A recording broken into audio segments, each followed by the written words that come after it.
Hello दोस्तों, आप सभी का स्वागत है आपका अपने यूट्यूब चैनल शिक्षालय में। तो दोस्तों, आज की इस वीडियो में आप लोग को 21 फरवरी के दिन एग्जाम होने वाला साइंस का दोस्तों उसका वीवीआई ऑब्जेक्टिव क्वेश्चन लेके आ चुके हैं, जो आप लोग को एग्जाम की दृष्टि में काफी इंपॉर्टेंट है। उससे पहले अगर आप इस चैनल पर नए चैनल को सब्सक्राइब नहीं किया तो सब्सक्राइब कर दीजिए और अपने सभी दोस्तों के साथ ये वीडियो भी शेयर कर दीजिएगा, ताकि उन्हें भी इस वीडियो का लाभ मिल सकेगा। तो चलिए आज की इस वीडियो को शुरू करते हैं। सबसे पहला प्रश्न देख लीजिए, उत्तल दर्पण द्वारा प्रतिबिंब हमेशा क्या बनता है? तो उत्तल दर्पण में हमेशा प्रतिबिंब याद रख लीजिएगा, सीधा बनता है। हाँ, उसके बाद 2 नंबर प्रश्न देख लीजिए, लेंस की क्षमता का एसआई मात्रक क्या होती है? तो लेंस की क्षमता जी का एसआई मात्रक डायरेक्टर होती है। क्या होती है? डायरेक्टर, यानी कि डी होती है। 3 नंबर प्रश्न देख लीजिए, आँख के रंगीन भाग को क्या कहते हैं? तो आँख के रंगीन भाग को कहते हैं आइरिस। तो 3 का आंसर हो जाएगा आप लोग का ऑप्शन नंबर बी हो जाएगा, आइरिस।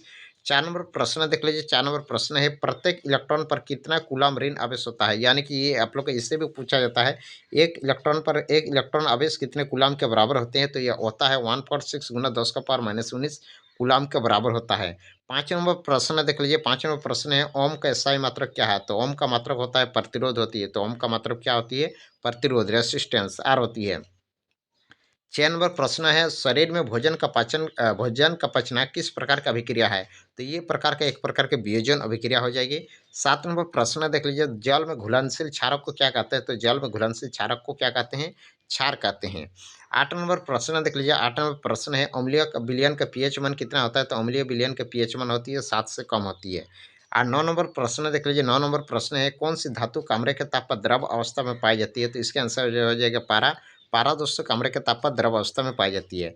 10 नंबर प्रश्न देख लीजिए, कौन बोला असंतृप्त हाइड्रोकार्बन है? तो असंतृप्त दोस्तों आप लोग का एल्किन और एल्काइन आता है। हाँ, जिसमें आप लोग का डबल बॉन्ड और ट्रिपल बॉन्ड जुड़ा होता है। तो एल्किन ये आप लोग का C4H10, यानी कि ये आप लोग को ब्यूटेन का सूत्र हुआ। ये आप लोग का दोस्तों ये एल्केन ग्रुप का आ गया। ये आप लोग संतृप्त है, ये मेथेन है। ये C6, ये आप लोग का भी, ये आप लोग का C6H14 है, यानी कि दुगुना से दो ज़्यादा है।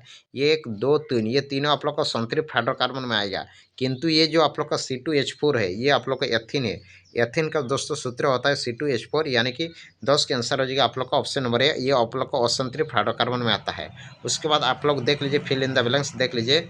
उसके बाद अगला देख लीजिए आप लोग का, जो व्यक्ति दूर की वस्तु को साफ नहीं देख सकता है, उसको कौन सा लेंस के दूर करना चाहिए? जी हाँ दोस्तों, निकट दृष्टि दोष क्या होते हैं ना, जो निकट की वस्तु को देख सकता है परंतु दूर का नहीं, तो उसको निकट दृष्टि दोष कहा जाता है। तो निकट दृष्टि दोष दूर करने के लिए अवतल लेंस के चश्मे की यूज किया जाता है। तो यहाँ आप लोग को क्या भराया जाएगा? अवतल। उसके बाद 12 नंबर प्रश्न देख लीजिए, 12 नंबर प्रश्न है, चालक में बहने वाली धारा डैश के समानुपाती होती है। तो चालक में बहने वाली धारा किससे समानुपाती होती है? भी समानुपाती आई, यानी कि आप लोग आंसर हो जाएगा 12 का आंसर हो जाएगा विभवांतर। 13 नंबर प्रश्न देख लीजिए, उपचयन एक प्रक्रिया है जिसमें ऑक्सीजन का अनुपात क्या होती है? घट जाती है। उपचयन में क्या होती है? ऑक्सीजन रिड्यूस हो जाती है।